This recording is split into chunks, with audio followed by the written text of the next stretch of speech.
میرے دوست کی عمر 40 سال ہو گئی ہے، بعض مجبوریوں کی بنا پہ وہ شادی نہیں کر سکے۔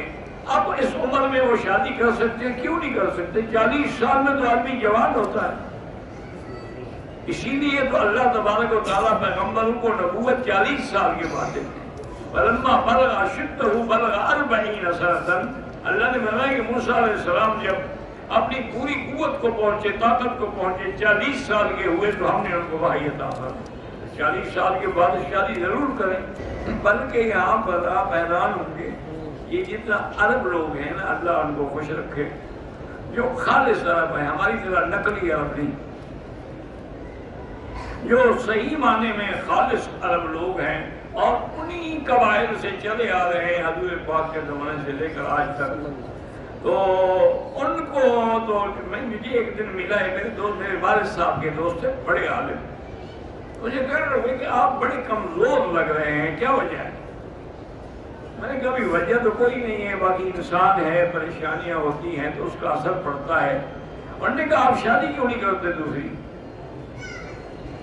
میں نے کہا حضرت دوسری شادی؟ انہوں نے کہا نہیں، جب آدمی بوڑھا ہوتا ہے نا، جوان ہونے کا نسخہ یہ ہے کہ شادی کرے۔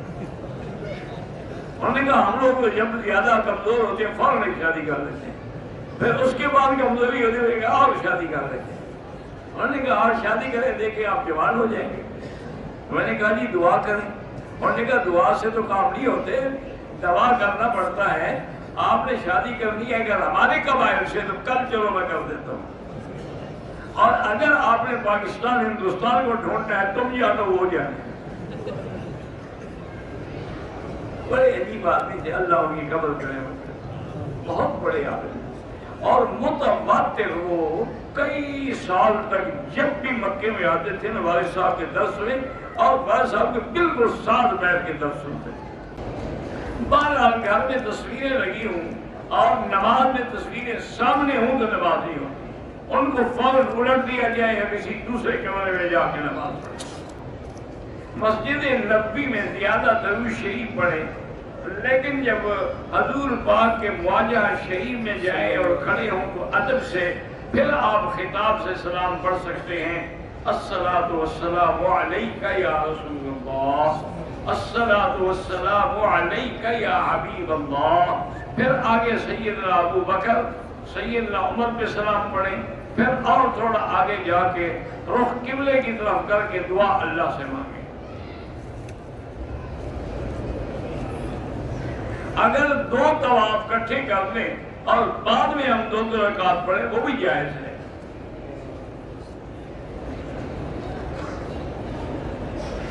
والد صاحب کی قبر پر آپ کو جانے کی بھی ضرورت نہیں ہے، آپ گھر میں بیٹھ کر بھی ان کے لیے قرآن پڑھ کے ثواب بخش سکتے ہیں۔ ثواب تو اللہ نے دینا ہے نا، قبر پہ آپ ہوں گے تو کوئی آپ خود پکڑوائیں گے ان کو ثواب؟ سونے چاندی کے علاوہ جو چیزیں مادیات سے بنی ہیں، پلاٹینم سے بنی ہیں، کسی اور کو عورتیں پہن سکتی ہیں، صرف لوہا نہ پہن۔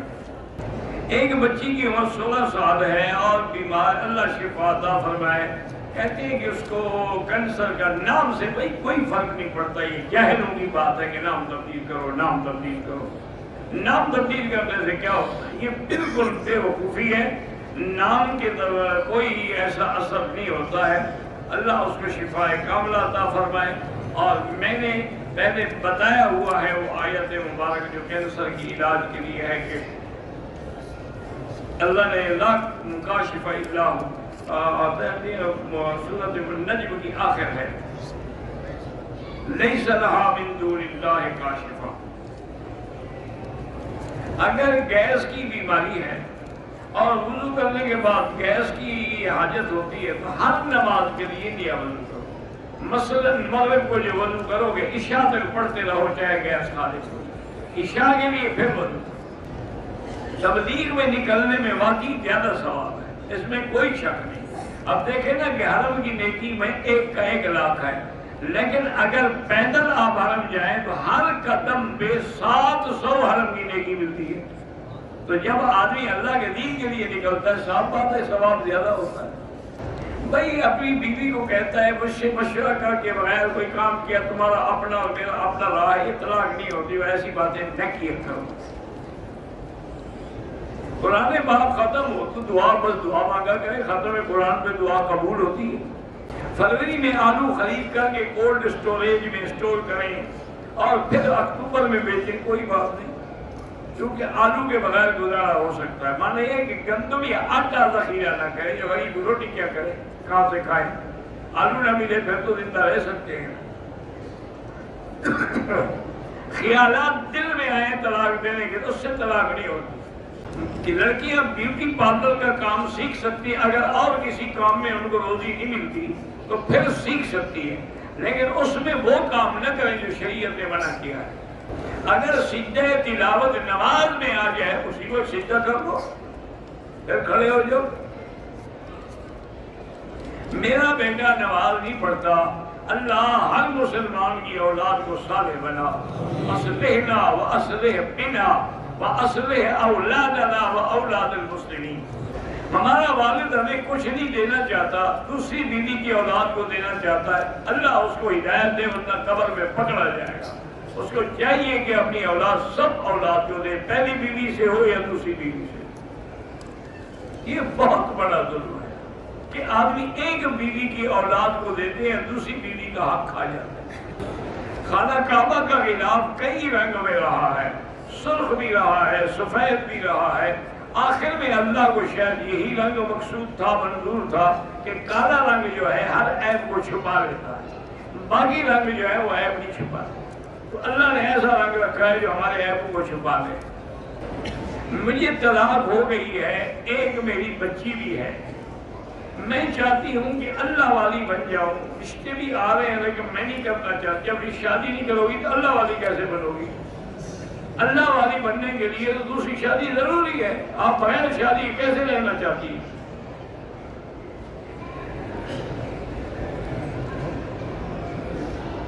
ہم نے بیٹی کا بی فارم بنانا ہے، اس کی عمر کم لکھ سکتے ہیں، یہ قانونی معاملات ہیں، ہم تو یہی کہیں گے کہ جھوٹ نہ بولیں۔ میرے کچھ دوست ہیں جو بار بار دھوکہ دیتے ہیں، ان سے دوستی نہ رکھو۔ المجرب لا یجرب، جس کا تجربہ ہو چکا ہو پھر بار بار تجربہ نہ کرو۔ کاروبار میں نقصان ہو رہا ہے، استغفار زیادہ پڑھیں۔ اللہ ہر مسلمان کا خاتمہ ایمان پہ فرمائے۔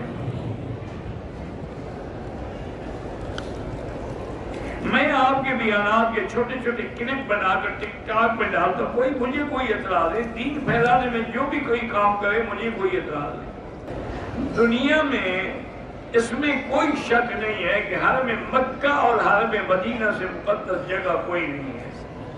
بہت سارے لوگ ہیں جو داڑھی مڈاتے ہیں، ہم نے ان کا کلمہ نہیں پڑھا، ہم نے نبی پاک کا کلمہ پڑھا ہے۔ ہندوستان کے مسلمانوں پہ اللہ رحم فرما۔ اگر آپ نے جمعہ کی 4 سنتیں پڑھنی ہیں تو آج کل اذان ہوتی ہے 12:34 پہ، آپ 12:25 پہ پڑھنا شروع کر دیں، دیوال ہو چکا ہوتا ہے۔ میری بچی کی منگنی ہو گئی ہے اور جلدی رخصتی اللہ آسان کرے، سورۃ الرحمن پڑھ کے وہ خود دعا کیا کرے۔ 3 سال ہو گئے اولاد نہیں ہے تو رب لا تذرنی فردا وانت خیر الوارثین۔ اولاد نرینہ کے لیے وہی قرآن کی دعا پڑھا کہ رب لا تذرنی فردا وانت خیر الوارثین۔ یہ سلفیاں الفیاں حرم میں نہ بنایا کریں۔ آغا خانی لڑکی سے نکاح ہو سکتا ہے؟ بالکل نہیں ہو سکتا، کیونکہ وہ نماز کے منکر ہیں۔ کسی بھی قسم کے پتھر جو انگوٹھی میں ڈالے جاتے ہیں ان کے کوئی اثرات نہیں ہوتے، ویسے جو مرضی آئے پتھر پہنو۔ 10 سال پہلے والے عمرے میں نے حلق نہیں کیا تھا، ٹک لگائے، بہرحال جو ہونا تھا اللہ قبول فرمائے، اللہ توفیق دے دو، دم دے دو۔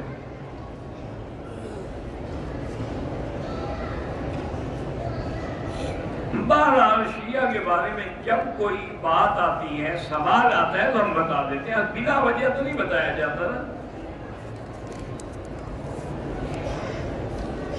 اگر کسی نے کہا ہے کہ مدینہ منورہ میں ہمارے بھی سلام علیکم، کہہ سکتے ہو کہ السلام علیکہ وعلی من اوصانی واستوصانی السلام منہم۔